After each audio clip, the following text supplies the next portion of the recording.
जो टॉपिक है वो है संस्कृत के बारे में कुछ बातें। सबसे पहले हमारा जो संस्कृत है ये सम उपसर्ग से बना है और क्री धातु और अक्ता प्रत्यय है, जिसमें ये जो अक्ता प्रत्यय है इसमें इस का लोप हो जाता है और बचता है त, जो से के अर्थ में आता है।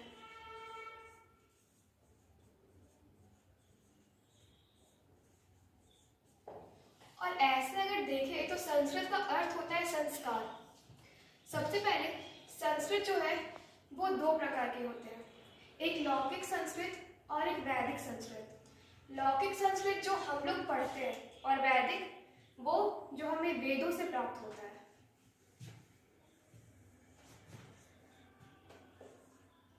सबसे पहला है हमारा वैदिक संस्कृत।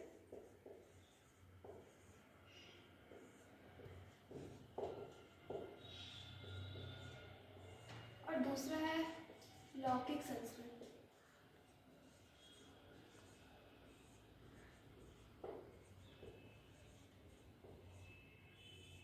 हम लोग जो संस्कृत पढ़ते हैं वो लौकिक के अंतर्गत आता है, क्योंकि वैदिक संस्कृत को पढ़ने का अपना एक माध्यम होता है। उसमें बहुत प्रकार के स्वर का, लय का, इन सभी का ध्यान रखना पड़ता है, ठीक है। और लौकिक में हम लोग अपना जो यहाँ पे व्याकरण वगैरह पढ़ते हैं ये सभी कुछ। लौकिक संस्कृत की शुरुआत कब हुई? एक बार इसके पीछे एक कथा आती है। हमारे जो वाल्मीकि ऋषि हैं वो एक बार तमसा नदी के तट पर स्नान हेतु जा रहे थे। वहां पे उन्होंने एक क्रौंच क्रौंची के युगल जोड़े को देखा जो अपने काम क्रीड़ा में संलग्न थे। तो उसी वक्त एक निषाद जो एक बहेलिया था वो आया और उसने अपने तीर से जो नर क्रौंच था उसका वध कर दिया। उसके बाद क्या होता है, जो मादा क्रौंच थी वो विलाप करने लगी। इस विलाप को देखकर जो वाल्मीकि ऋषि है वो बहुत ही दुखी हुए और उनके मुख से न चाहते हुए भी एक शब्द, एक श्लोक निकला जो था ये, मां निषाद प्रतिष्ठा त्वं गम शाश्वती समा यत् क्रौंच मिथुना देख मवधि काम मोहितम। इसका कहना था कि जिस प्रकार तुमने इस मिथुन क्रीड़ा में संलग्न इस क्रौंची को तुमने विलाप दिया है, इसलिए तुम निषाद कभी प्रतिष्ठा को प्राप्त नहीं होगे। मां का अर्थ होता है नहीं, और जो निषाद वही बहेलिया था। प्रतिष्ठा यहाँ पे मोक्ष को भी ले सकते हैं। और शाश्वती, शाश्वत, शाश्वत क्या होता है? सत्य। सत्य क्या है? मोक्ष, ठीक है। तो उसी वक्त जो, और जब ये श्लोक निकला वाल्मीकि ऋषि के मुख से, उस वक्त वो स्वयं भी आश्चर्यचकित हो गए कि आखिर ये किस शब्द में ये शब्द और ये श्लोक निकला है। तो उसी वक्त ब्रह्मा जी आते हैं और वो कहते हैं कि हे मुनि, आप जरा भी चिंतित ना हो, ये आपके मुख से निकला जो ये श्लोक है, इसी तरह से एक महाकाव्य का रचना होने वाला है जिसका नाम था रामायण। रामायण पहली लौकिक संस्कृत की रचना थी जिसे आदि काव्य कहा जाता है। आदि अर्थात प्रारंभ। सबसे पहले जो प्रारंभिक महाकाव्य था वो था रामायण, और रामायण लिखने वाले ऋषि थे वो थे महर्षि वाल्मीकि, जिन्हें आदि कवि कहा जाता है। और इसे आदि काव्य कहा जाता है। उसी प्रकार हमारे जो वैदिक संस्कृत है, इस वैदिक संस्कृत में आखिर ये वैदिक बना किससे? वेद से, ठीक है। और जो वेद है ये विद धातु से मिलकर, ये विद धातु से बना है जिसका अर्थ होता है ज्ञान। ऐसे तो इसका जो प्रधान अर्थ है वो ज्ञान है, लेकिन बहुत से तरह के लोग आए, उन्होंने अपनी अलग अलग धारणाएं दी कि वेद का अर्थ ज्ञान। तो फिर सिद्धांत कौमुदी के अनुसार, जो सिद्धांत कौमुदी है,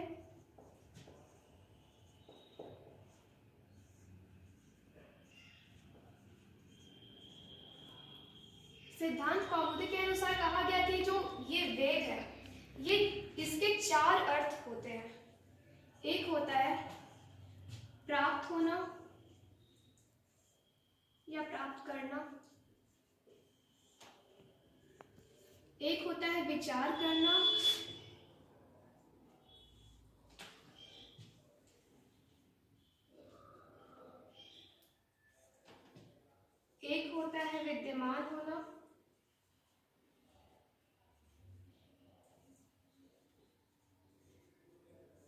और एक होता है जानना।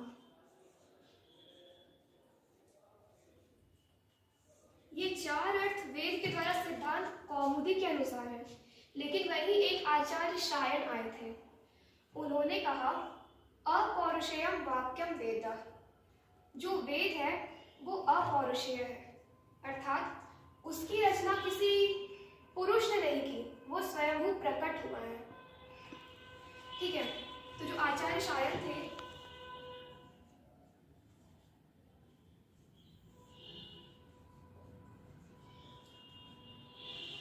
इनके अनुसार था अपौरुषेयम वाक्यम वेद, अर्थात वेद अपौरुषेय है जो स्वयं प्रकट हुआ है। इसी तरह से और बहुत से लोगों ने अपनी अपनी धारणाएं दी हैं। कोई कहता है ये चार जो अर्थ है वेद के ये है, तो कोई कहता है अपौरुषेय वाक्यम वेद। लेकिन इन सब को मिलाकर जो एक अर्थ स्पष्ट होता है वो ये है कि वेद का अर्थ ज्ञान होता है। एक रूढ़िवादी लक्षणा शब्द शक्तियाँ ना तीन प्रकार की होती है, व्यंजना, लक्षणा और अभिधा, ये तीन प्रकार की। तो एक तरह का मंतव्य ये भी है कि जो रूढ़िवादिता लक्षणा, इसके तौर पे जो वेद है उसका अर्थ बताया गया है शाश्वत। क्योंकि वेद चार प्रकार के, मतलब वेद तो पहला एक ही था, लेकिन इस वेद को चार भागों में जो बांटे थे वो थे वेद व्यास। वेद व्यास का पूरा नाम है कृष्ण द्वैपायन वेद व्यास। कृष्ण द्वैपायन का अर्थ क्या है? कृष्ण अर्थात काला, और द्वैपायन इसलिए पड़ा क्योंकि उनका जन्म द्वीप में हुआ था और ये काले रंग के मतलब श्याम वर्ण के थे, कृष्ण रंग के थे, इसलिए इनका नाम कृष्ण द्वैपायन वेद व्यास पड़ा। और वेद व्यास क्यों पड़ा? क्योंकि इन्होंने इस वेद को चार भागों में विभाजित किया, चार भाग में बांटा, जिसका पहला नाम था ऋग्वेद, दूसरा यजुर्वेद, तीसरा सामवेद और चौथा अथर्ववेद। ये क्रमानुसार ही है। और फिर वेद व्यास के चार शिष्य थे, एक पैल, वैशंपायन, जैमिनी और सुमंतु। फिर उन्होंने क्या किया कि जो वेद है, ऋग्वेद को संहिता भाग, मतलब जो वैदिक साहित्य है, वैदिक साहित्य को चार भागों में विभाजित किया गया है। एक संहिता भाग में, एक ब्राह्मण में, एक आरण्यक और एक उपनिषद, जिसमें और सभी क्रमानुसार है। वेद व्यास जी ने अपने जो पैल शिष्य था उसे संहिता भाग का ज्ञान दिया, वैशंपायन को ब्राह्मण भाग का, जैमिनी को आरण्यक का और सुमंतु को उपनिषद का। ये जो संहिता भाग है इसमें सभी मंत्र इन सभी के बारे में कहा गया है। और जो ब्राह्मण है, ब्राह्मण इसमें कर्म कांडी लोग जो होते हैं, जो कर्म कांड किया जाता है, उसमें जो पूजा विधि होती है, हवन इत्यादि का, उन सब के बारे में इसमें बताया गया है। इसी प्रकार आगे और भी है, जैसे आरण्यक, उपनिषद, इन सब में और बहुत से ऐसे जैसे कुछ चीजें समझ में नहीं आती है, तो उन नैतिक चीजों को समझाने के लिए अलग अलग आख्यानों का एग्जाम्पल लेकर समझाया गया है इन सब में। तो अब इसके बाद हम लोग एक एक करके ऋग्वेद, यजुर्वेद, सामवेद, अथर्ववेद में इन सब में किन किन चीजों का जिक्र है, क्या है, इन सबको देखेंगे।